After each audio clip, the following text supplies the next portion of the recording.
JSTV news Bharat में आपका स्वागत है। मैं हूं आपके साथ गौरव झा।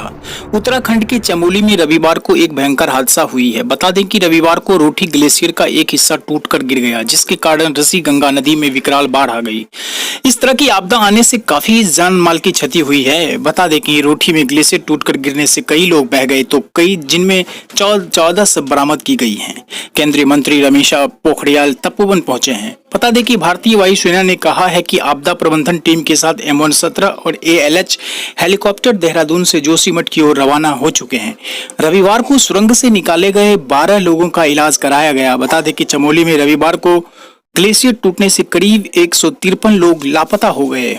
उत्तराखंड के चमोली जिले के जोशीमठ में फंसे लोगों को बाहर निकालने के लिए राहत और बचाव कार्य चल रहा है। वही बताते चले कि ट्यूनल में अब तक 70-80 मीटर खोला गया है।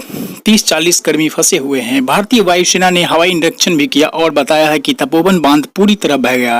रिपोर्ट में बताया गया है कि मल्हारी वैली और तपोवन के पास 2 पुल हादसे में बह गए। हालांकि जोशीमठ से तपोवन के बीच की मुख्य सड़क बच गई है। बता दें कि ऋषि गंगा प्रोजेक्ट की सुरंग में लगभग करीब 250 मीटर इस सुरंग में अभी 30 से 40 से अधिक लोगों की फंसे होने की संभावना है।